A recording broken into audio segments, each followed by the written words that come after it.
to Jonathan Taylor. Huge hole. He's at the 30. He's going to go. 10, 5, touchdown. Jonathan Taylor made a man miss the line of scrimmage and then runs it into Pater for a one-handed INT. Are you kidding me? Kenny Moore. What a play by Nyheim Hines.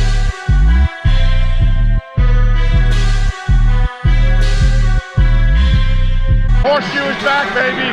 The horseshoe is back.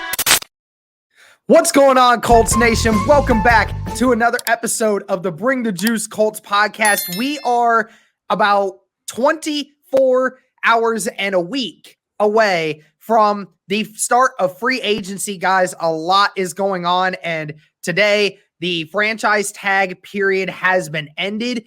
A lot of players notable players that were franchise tagged and a bunch of others that were not. So those that were not franchise tagged will have the opportunity to test the open market and be free agents. So guys, we're here to talk about some of those big name free agents that we can discuss. And Cody, I think you and I are both in agreement here. The one that everybody is talking about for Indianapolis right now is the edge class. Yes.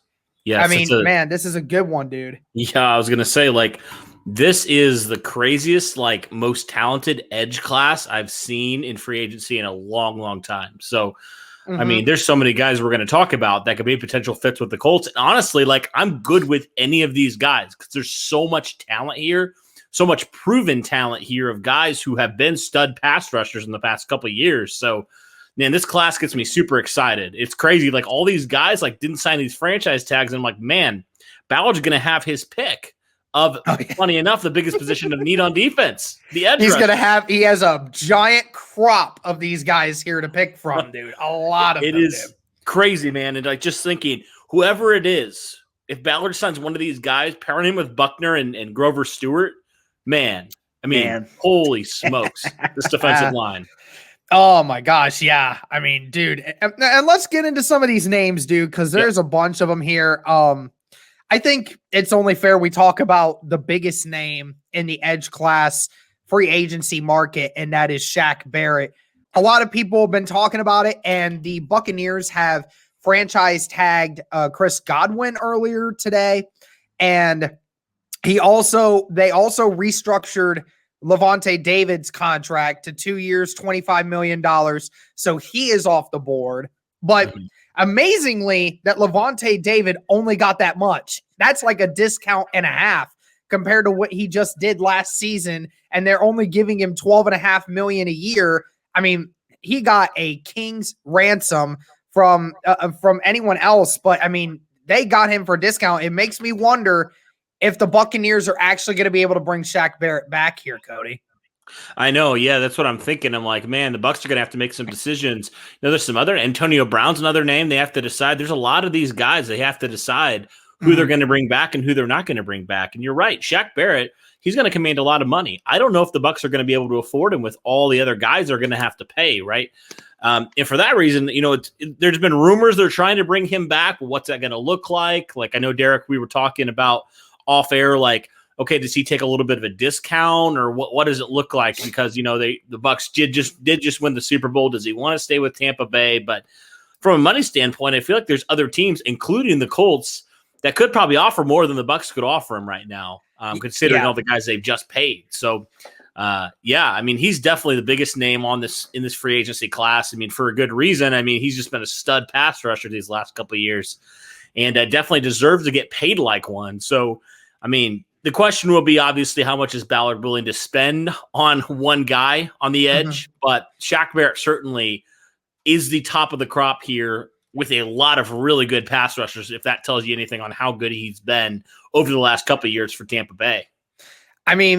Let's just be honest here. Everybody has a price. Ballard has his own for all these guys. But, if we're looking at the market and we're talking about what these defensive ends are worth now, DeMarcus Lawrence just last year got a 5-year extension worth $120 million. That is insane. And to think Shaq Barrett, I don't think anyone disagrees that Shaq Barrett is a better player than DeMarcus Lawrence is. So is Shaq Barrett going to get $130+ million on a deal? I mean, I think that somebody would become close to DeMarcus Lawrence's contract if it were them. But it's like you said, is he going to take a discount? Does he want to stay in Tampa Bay? I mean, the ultimate thing here is that we know he wants an extension. We know he wants a long-term deal. But there are guys on the team in Tampa Bay that have already told the ownership that they're willing to take less money to keep the team put together. Mike Evans said he would do it. Levante David obviously did it. And Chris Godwin took the franchise tag. So, it's one of those things where all these players are taking a little bit less money to hopefully be able to keep Shaq Barrett. It's just a matter of right. Is there another team that wants to pay him more? Certainly, if Shaq Barrett does test the open market, every team is calling, and that's no question about it. Yeah, for sure. I mean, every team should be calling. He's just one of the best pass rushers in the league for a reason. I mean, you just saw what happened in that Super Bowl. I mean, Shaq Barrett was one of the key parts of that, why the Bucs did win that Super Bowl. So, I certainly think he's going to get paid. Whether or not that's in Indianapolis, it remains to be seen. And what value Chris Ballard has on him. Does he just go, swing for the fences and try to get one of the best pass rushers in the league to pair along with one of the best 3 techs in the league? You know what? Like, people always say Chris Ballard, and this is something that the Colts are going to have to weigh, obviously, with all the guys we've mentioned. They're going to have to extend here. Like, do they want to pay another guy a big max contract kind of deal, or do they want to potentially to go a little bit, second tier, but still really good at edge rusher, which we'll talk about some other options there. But Shaq Barrett, certainly, man, if the Colts went out and paid him a ton, I would not be upset. He's definitely worth every penny. Yeah, I mean, just to give you guys, before we go on to the next couple of people here, just to give you a scope of what Shaq Barrett has done in his 2 years at Tampa Bay, the numbers are just amazing. First off, in Denver, he had less sacks in 4 years at Denver than what he did in all of 2019 when he arrived in Tampa Bay. He had 14 sacks in 4 years with Denver, had 19 and a half with Tampa Bay in 2019, and then had another 8 this year on top of, the 2 forced fumbles. This guy also is a turnover machine. He's forced 15 fumbles in his 6 years in 7 years in the league. I mean, and he didn't even play his first year when he got into Denver due to some circumstances there. But I mean, this guy is really hitting his stride right now, 28 years old. I mean, this is the perfect guy to be able to get. But we were talking about another name in the Colts Brawl chat earlier today, Cody, and that is Hassan Reddick. And from what we've been told, insiders from Arizona and a bunch of other people have stated that they do not believe Reddick is going to come back at all because they feel that they're not going to be able to re-sign him due to what his market value is going to be. And Reddick, I mean, 12 and a half sacks last season, was a team high last year. So Reddick, an outside linebacker that is mainly an edge guy. I mean, Reddick really is an intriguing option. And, his value may go up a little bit, but that's another option there, Cody, that this guy can continue to be who they want him to be. Yeah, and Hassan Reddick even had tweeted out what's next, like he's going to leave Arizona, right? And so, I mean, this shouldn't be too much of a surprise, considering, what Arizona just did, getting J.J. Watt, another edge guy there. So, Hassan Reddick, man, talk about a stud, an athlete type of guy, man. I mean, people were so high on him coming out when the Cardinals drafted him, right? And now he's starting a couple years in, and this is kind of how it goes with pass rushers sometimes, starting to understand it a little bit, right? And, I don't have the number right in front of me, but I would assume he's in his mid-20s, so he's just entering his prime years now. I know he's a 2017 pick, if I'm not mistaken, so taking the same year that Ballard's first draft was. But, yeah, he's definitely a guy that I would think, okay, you have your Shaq Barretts, you have some of those other guys. He could be a sneaky good signing for Chris Ballard, a young guy with tremendous upside. Like you mentioned, 12 and a half sacks last year. I didn't even know that. Like, nobody talked about him last year. I didn't even realize he was that productive. But that just goes to show you how deep this class is. And Hassan Reddick would definitely be a guy that I would definitely want to take a chance on because he is really starting to come into his own here. And it's a guy that if you feel probably pretty confident paying him, multi-year kind of deal because he's still pretty young as well. And then, you have that You think about Buckner's 26 years old, and he's in his mid-20s. I mean, you have two star stud guys there on the edge and on in the interior there. So, yeah, I definitely really would want Hassan Reddick. I like what I see from him. Under the radar type of guy there, but I would love for the Colts to give him a shot there. Wouldn't probably command obviously as much as Shaq Barrett would, or some of these other guys maybe even would, but I would love this, honestly. Yeah, and the reason why you didn't hear much from him before, and the reason why his value may not be quite as high as somebody like a Shaq Barrett is due to the fact he's slightly younger. He's like you said, he was a first round draft pick in 2017. Is only 26 years of age. Will turn 27 once the season starts in September.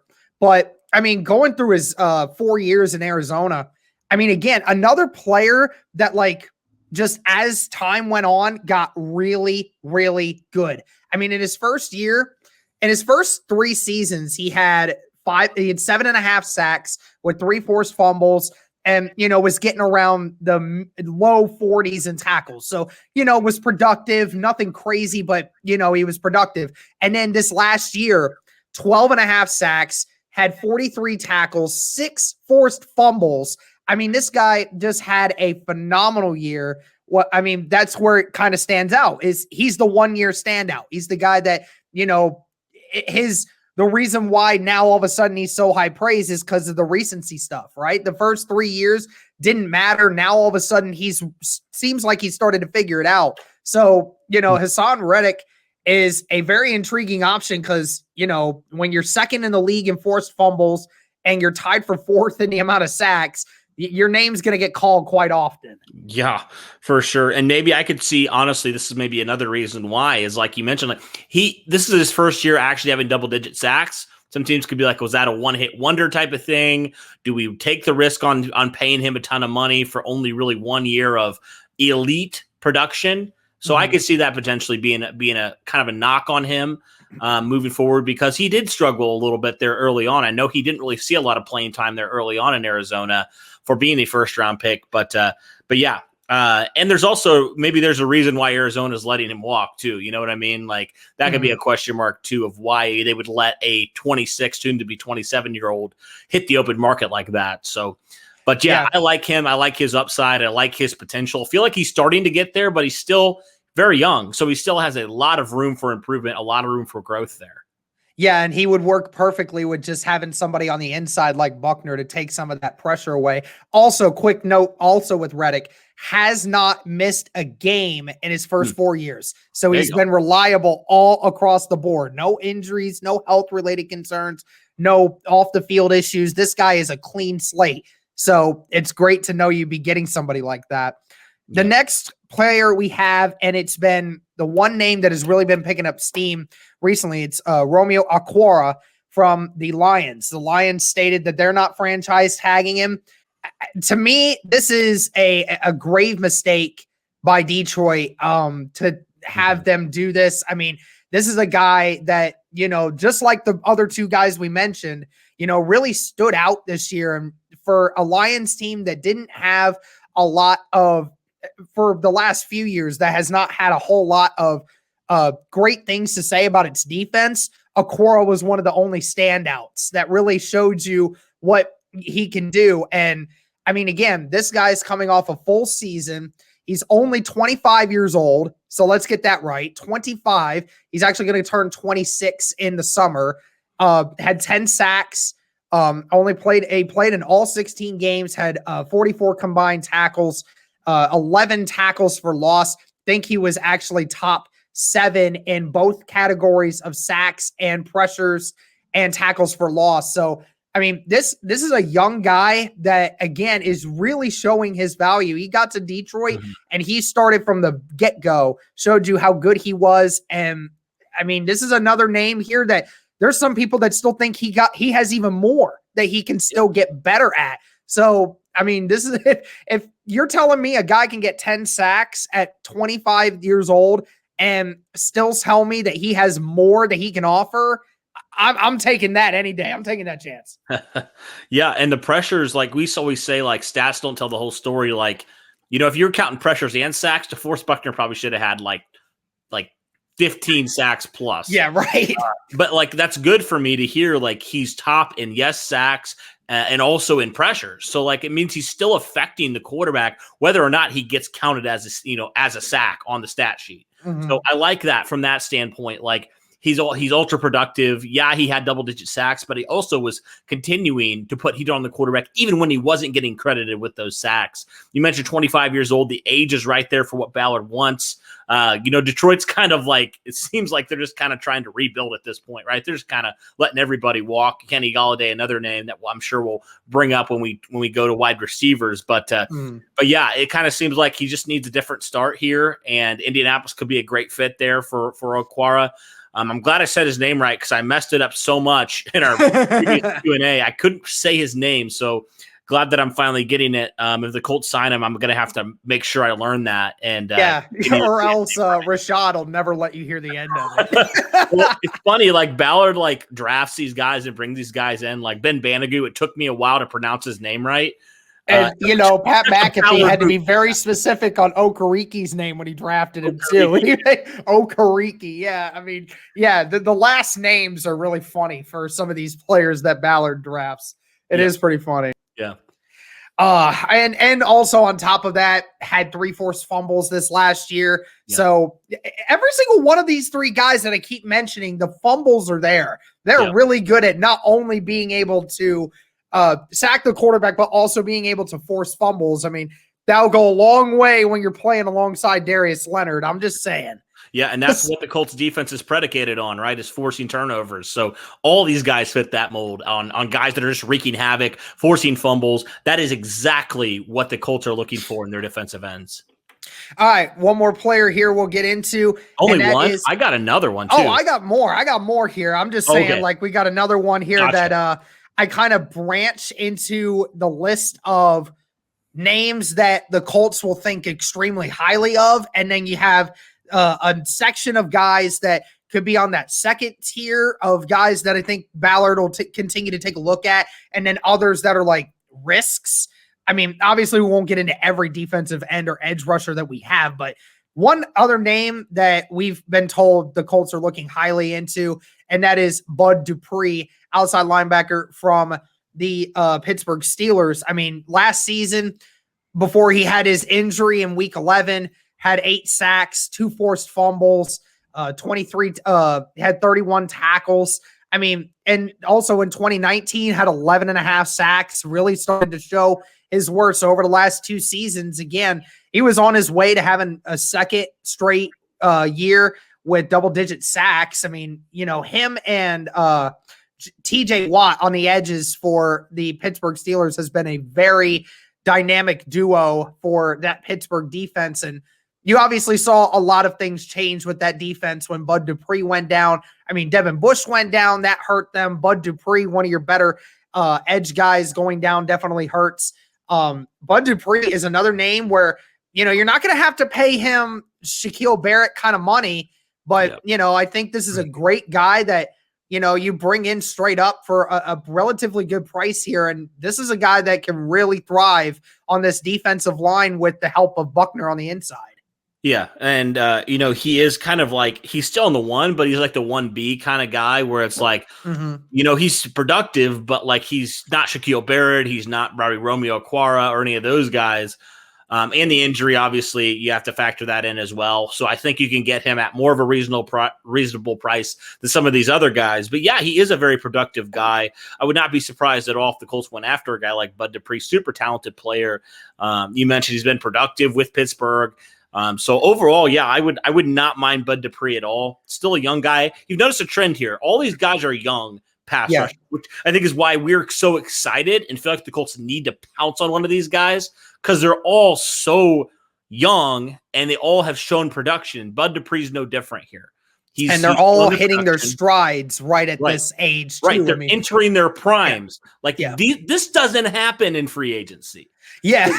This is crazy. Yeah, there's like 4 guys that we just mentioned here that are hitting their prime. I mean, Bud Dupree just turned 28 years old. So, it's still a young guy. And, it's amazing that we're seeing so many of these guys continue to show up in these lists. I mean, let's talk about some of these tier 2 guys, at least from my perspective. The first 2 names that I think of when we're talking about these guys that, you probably wouldn't have to pay a king's ransom for them. They're guys that you could throw in right away. They'd still probably give you some good production, but there's some slight risk to them. And that is first Yannick Ngakoue, defensive end from the Ravens, and Carl Lawson, the defensive end from the Bengals, both of which were not franchise tagged today. They are both being released. And, Yannick hasn't said anything, but Carl Lawson just posted a picture recently of, him saying guns are ready for who, something like that. So the dude is ready to go somewhere. What would you say here, Cody, to either one of these two potentially being in a Colts uniform? You see, I'm kind of more on board with this than getting one of those other guys for the simple reason of these guys are still productive edge guys. They're going to cost substantially less than some of these tier 1 guys. And also, with that, it allows you to maybe go get another free agent. It allows you to re-sign some of your guys you're going to have to pay that we've already mentioned 100 times. And you still get a pretty solid, good to great pass rusher here. So for me, it's like a no-brainer. I'm going to take a chance on one of these guys. They're both still pretty young, and they're in their mid-20s. They're both productive guys, and they're going to cost less. It just makes a lot more sense to me. So I'm on board with both these guys. I know Yannick is more of a pure just speed rusher type of guy. But you know what? Either of these guys I think would be a really good fit with Indianapolis.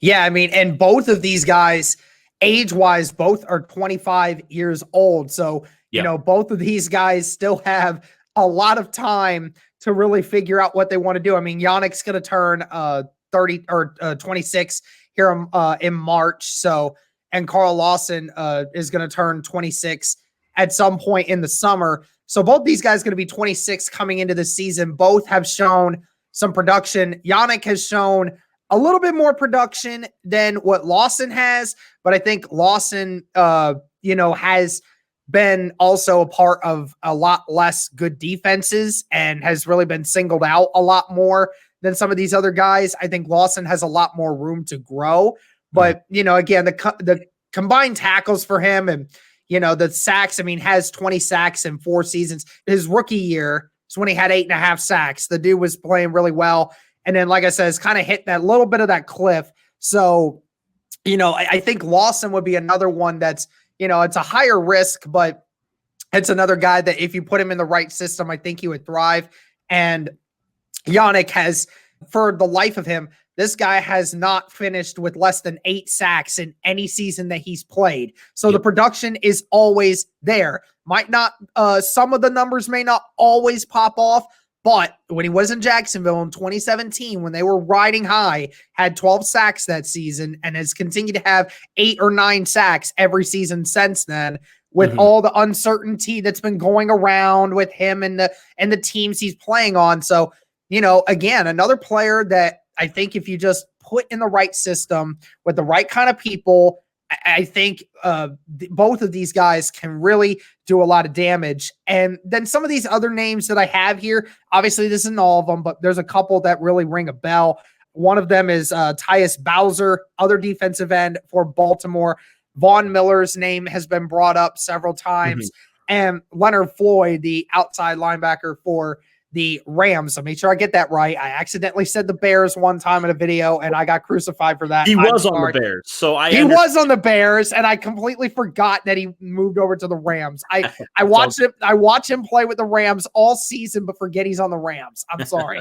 But Tyus Bowser, Von Miller, and Leonard Floyd. Now there's been questions of all these, not so much with Tyus Bowser. I'll have to look up his stats, but Von Miller and Leonard Floyd both have staples with each other. There's a lot of things where a lot of people wonder if Leonard Floyd would even fit in the system that the Colts want to run.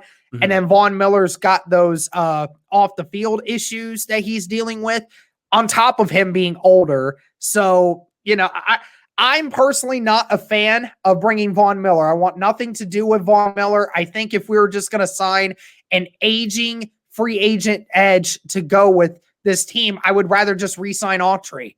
Yeah. Right. At that point, like I get it. He's been productive, but you're right. He's getting older, and why would you look at this free agent crop you have here and go with a guy like Von Miller at this point in his career? You know what I mean? Like there's so many other young guys that give you so much more, potential and longevity at pass rusher. I'm kind of tired, frankly, of putting a Band-Aid over the pass rush, over the defensive end. It's time to go get your guy, honestly. With how good this is, you can't tell me, oh, this guy cost you. Like, there's so many options here. You have to get one of these guys, in my opinion, and it can't be a 30-plus-year-old guy. Now, why not just bring back Justin Houston and Denico Autry at that point, like you said?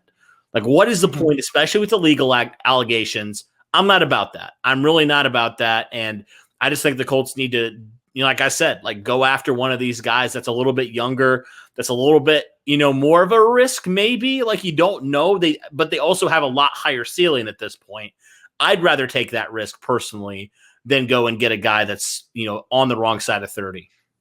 And I mean, for Leonard Floyd's sake, I'll just look at Leonard Floyd's stuff right here. I mean, 29, going to be 29 years old at the start of the season. So has a couple years still left in him. Had played all 16 games last year. Hasn't missed a game in the last 3 years of playing football. So if that tells you anything.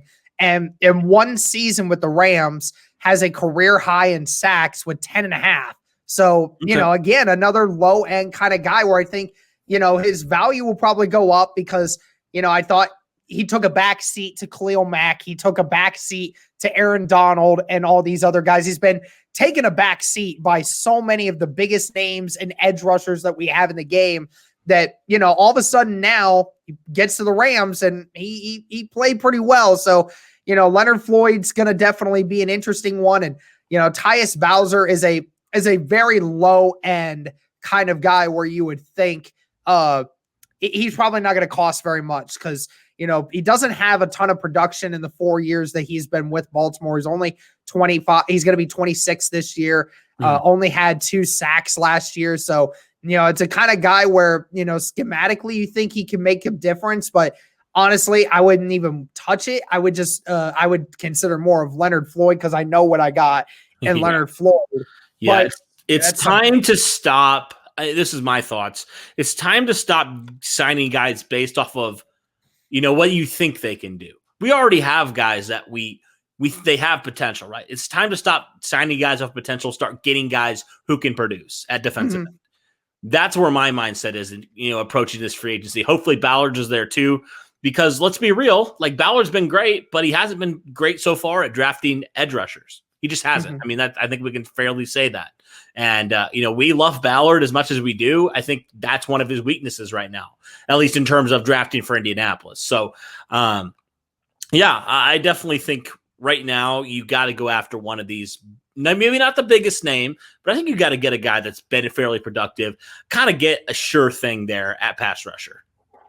Yep, I totally agree. I mean, we're starting to get into that win now mode, and when you got a guy like Buckner that's in there in the middle, go find that edge rusher.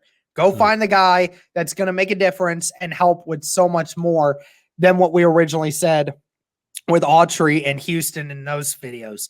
But let us know what you guys think. Of all of these names that we listed, who's somebody that you would want us to sign? Is there somebody that we missed that you think we should sign? I mean, there's plenty of people out there, but this is just some of the people that have had their names flown around in the media as to who will be available and who will be able to do that. But let us know what you guys think. From Cody and myself, thank you guys so much for tuning in. And as always, go Colts.